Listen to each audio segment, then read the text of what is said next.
ప్రత్యేక కృతజ్ఞతలు తెలియజేయడానికే వచ్చిన నేను ఒక్కనే అనుకుంటా ఎస్సీని దీంట్లో ఉన్నది. అంటే మేము ఎందుకు మద్దతు ఉండాలో తెలియాల్సిన అవసరాన్ని చెప్పడానికి మాత్రమే నేను ఇక్కడికి వచ్చిన మిత్రులారా. తెలంగాణ ఉద్యమంలో ఇదే పరిస్థితి ఉండేది.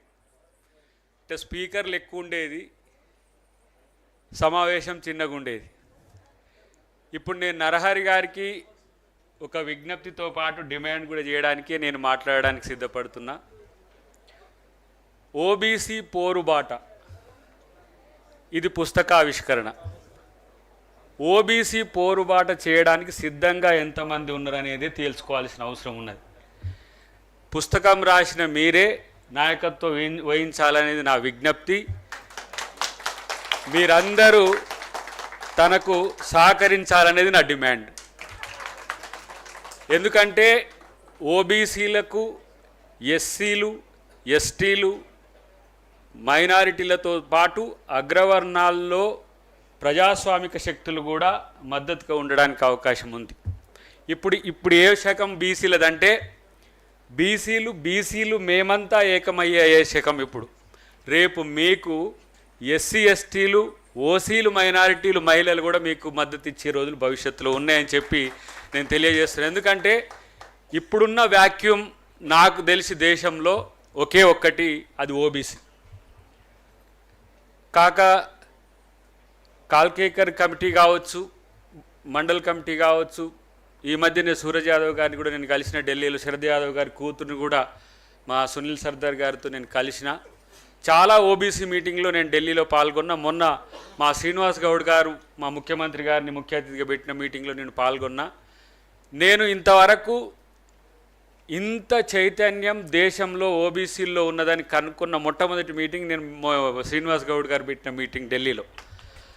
ఎందుకంటే వివిధ రాష్ట్రాల నుంచి ఎంపీలు, మాజీ మంత్రులతో సహా ఉద్యమకారులందరూ వచ్చిండ్రు అక్కడికి. ఎందుకంటే ఎక్కడైతే అణిచివేత ఉంటుందో అక్కడే ఎక్స్ప్లోషన్ కూడా అవకాశం ఉంటుంది. ఈరోజు ఈ దేశంలో 75 సంవత్సరాల స్వాతంత్ర భారతమే కాదు, అంతకంటే ముందు 1000 సంవత్సరాల క్రితం నుంచి కూడా ఓబీసీలకు నష్టం జరుగుతుంది, కష్టమవుతుందనే అంశం గుర్తుపట్టిన వాళ్ళం. కాబట్టి బాబాసాహెబ్ అంబేద్కర్ యొక్క ఆలోచనలతో ఉన్నవాళ్ళం, పూలే యొక్క వారసులుగా ఉండాల్సిన వాళ్ళం. కాబట్టి మనం ఇది ముందుకు తీసుకుపోవాల్సిన అవసరం ఉంది. ప్రత్యేకించి నేను కరోనా కాలంలో వారి దగ్గరికి పోయినా, నరహరి గారి దగ్గరికి. ఆ రోజు కూడా ఇదే చర్చ పెట్టినాం.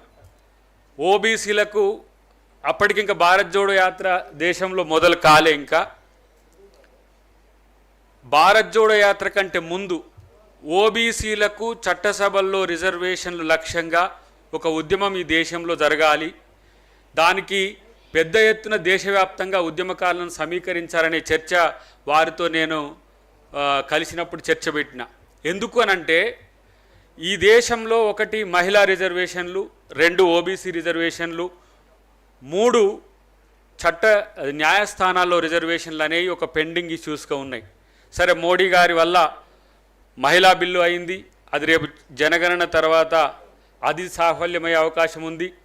రేపు జనగణనలో కులగణన కూడా మోడీ గారు పెట్టింది. కాబట్టి ఓబీసీది కూడా సాధ్యం కావాలని కోరుకుందాం. అది అయితేనే చట్టసభల్లో బీసీలకు రిజర్వేషన్లు వచ్చిన రోజు మాత్రమే నిజమైన న్యాయం జరిగినట్టు, తప్పితే మిగతా ఏది కూడా బీసీలకు న్యాయం చేయదనేది నా వ్యక్తిగత అభిప్రాయం.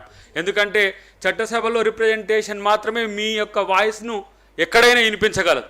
కాబట్టి ఆ చర్చ రేపు మోడీ గారి ప్రభుత్వంలో మరి బిల్ అవుతుందా లేదా అనేది ఒక చర్చ అయితే, నా దృష్టిలో ఓబీసీల చైతన్యం ఈ దేశం యొక్క సర్వతోముఖాభివృద్ధికి అవసరం. బీసీల చైతన్యం, ఎందుకంటే 50% ఆఫ్ ద పాపులేషన్ బాధితులుగా ఉంటే దేశం బాగుపడ్డట్టయితే కాదు. కాబట్టి అలా ఎస్సీ ఎస్టీలకు సంబంధించి రిజర్వేషన్లు ఉన్నాయి. ఏ స్థాయిలు ఉన్నాయంటే మనం ఈ రాష్ట్రంలో 4 ఎస్సీ మంత్రులు తీసుకునే పరిస్థితికి వచ్చింది. ఈ రాష్ట్రంలో 4, ఇంత చిన్న రాష్ట్రంలో 18 మంత్రులు ఉంటే 4 ఎస్సీలకు వచ్చే పరిస్థితి వచ్చింది. మరి రేపు మీరు 10 ఎందుకు టార్గెట్గా చేసుకొని మీరు ఉద్యమం చేయొద్దో, టాప్ ఎందుకు టార్గెట్గా చేసుకొని మీరు ఉద్యమం చేయొద్దో ఆలోచించాల్సిన అవసరం ఉంది. నా మటుకు నేనైతే చెప్తున్నా, నా జీతంలో 25% నేను పార్టీకి పేద ప్రజలకు ఎట్లా ఇస్తున్నానో మీరు బీసీ మూవ్మెంట్ చేస్తే 25% సమయం మీకు ఇస్తానికి నేను సిద్ధంగా ఉన్నామని చెప్పి తెలియజేస్తున్నా. ఎందుకంటే నేనేమో ఫక్త్ పొలిటికల్ లీడర్ ఏం కాదు కదా, నేను కన్వర్టెడ్ పొలిటికల్ లీడరే. సో కొండ లక్ష్మణ్ బాపూజీ వారసురాలు ముందు కనబడుతున్నది. కొండ లక్ష్మణ్ బాపూజీ గారితో పనిచేసే క్రమంలో నేను చిన్నతనంలో ఎప్పుడు 31-32 ఇయర్స్ టైంలో ఆయన సాన్నిహిత్యం, ఆయన యొక్క ఉద్యమ నేపథ్యము నైతిక విలువలను పెంచే విధంగా ఉంది. కాబట్టి ఎంతోమంది ఇప్పుడు ఆర్ కృష్ణయ్య గారు కానీ, మా శ్రీనివాస్ గౌడ్ గారు కానీ, చాలామంది నేను బీసీ ఉద్యమ నాయకుల్లో ఉండే ఆ గరిబను, ఆ నిజాయితీని నేను చూస్తా. కాబట్టి ఆ సమయాన్ని ఒక ఎస్సీగా, ఒక అంబేద్కర్ వాదిగా నేను ఇవ్వాల్సిన అవసరం ఉందని చెప్పి నేను తెలియజేస్తున్నా. చివరగా ఒకటే అంశం, పూర్తిగా ఓబీసీ ఉద్యమానికి డెడికేటెడ్గా ఉండే టీంని ఎంచుకోండి. వచ్చిపోవడమో, రాజకీయ అవకాశాల కోసమో, రాజకీయ అవసరాల కోసమో వేదికలు కాకుండా ఒక సస్టైనబుల్ కన్విక్టెడ్ టీంను కనుక ఒక 100 మందిని ముందుగా మీరు ఏర్పరచుకుంటే అది 1000 మందిని తయారు చేస్తుంది, అదే 1,00,000 మందిని తయారు చేస్తుంది, అది లక్షల మందిని కదిలిస్తుంది. కాబట్టి ఈ వైపు మీరు చేయాలి. అది ఈరోజు నరహరి గారి పుస్తకావిష్కరణ సభలో ఆవిష్కరించినట్టు అనుకోండి. మా ప్రకాశ్ అని చెప్పినట్టు జయశంకర్ సారు 10 మంది మీటింగ్ ఉంటే బస్సులో పోయేది, 100 మంది మీటింగ్ పోయేది, 1000 మంది మీటింగ్కి పోయేది. ఈరోజు ఓబీసీ మీటింగ్ లక్షల మంది పెట్టినా వచ్చే స్థితి ఉన్నది. దాని కన్సాలిడేషన్ అనేది రాజకీయాలకు అతీతంగా జరగాలి మిత్రులారా. ఇక్కడ నేనేమి కాంగ్రెస్ పార్టీ ఎమ్మెల్సీగానో లేకపోతే కాంగ్రెస్ పార్టీ నాయకునిగా ఇక్కడ పార్టిసిపేట్ చేయడానికి రాలే. మా పిసిసి ప్రెసిడెంట్ గారు ఉన్నారు దానికి సంబంధించి. కానీ ఒక సామాజిక ఉద్యమాన్ని ముందుకు తీసుకుపోవాలంటే కావాల్సిన నైతిక స్థైర్యం, సామాజిక స్థైర్యం పెంచుకోవాల్సిన బాధ్యత తెలిసినోంది. కాబట్టి మీకు చెప్తున్నాను, ఎన్నోసార్లు నేను శ్రవణ్ గారు, నేను శ్రీనివాస్ గౌడ్ గారు, ఎవరు మన మాజీ మంత్రి గారు, చాలామంది మిత్రులతో నేను జేఏసీలో ఉన్నప్పుడే కాదు, జేఏసీ తర్వాత తెలంగాణ వచ్చిన తర్వాత కాంగ్రెస్ హయాంలో కూడా నేను ఈ చర్చ పెట్టేటోని.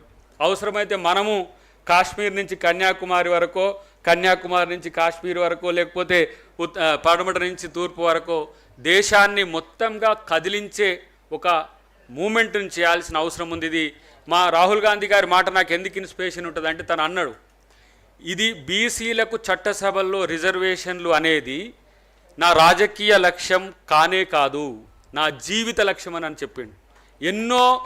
ఎన్నో సందర్భాలను చదివిన తర్వాత, ఎంతోమంది బీసీ మేధావులతో తను మీటింగ్ అయిన తర్వాత ఈరోజు మేము కాంగ్రెస్ పార్టీకి లాయల్గా ఉండటం అని అంటే కారణం ఏంటంటే, ఓబీసీ ఎస్సీ ఎస్టీల కోసం వాళ్ళు ఆలోచించే తీరులో ఒక నిజాయితీ నిబద్ధత కనపడమే.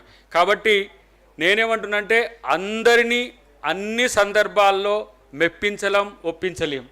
ఎవరి అవసరాల కొరకు వాళ్ళు వస్తుంటారు, పోతుంటారు. కానీ బీసీలు ఈ దేశం యొక్క అస్తిత్వం, వాళ్ళు మాత్రమే, వాళ్ళ అభివృద్ధి మాత్రమే మిగతా వర్గాల యొక్క. ఇప్పుడు మీరు బలంగా ఉంటే గొంతు లేని వాళ్ళందరికీ కూడా గొంతుగా ఉండే పరిస్థితి ఉండే. నేను ఉత్తరప్రదేశ్లో చూస్తా, అదే బీహార్లో చూస్తా, ఆ అఫెన్సివ్ పాలిటిక్స్, వాళ్ళ ఆ వర్గాలకు కావాల్సింది ఏదైనా ఉంటే వాళ్ళు సాధించుకునే తీరులో ఒక మార్పు ఉన్నది. కాబట్టి రేపు తెలంగాణలో కాదు, ఆంధ్రప్రదేశ్లో కాదు, యావత్ భారతదేశంలో బీసీల యొక్క అస్తిత్వాన్ని పెంచే దిశగా ఒక ఉద్యమ కార్యాచరణ ముందుకు పోవాలని చెప్పి తెలియజేస్తూ, జై భీమ్, జై పూలే, జై భారత్. Thank you.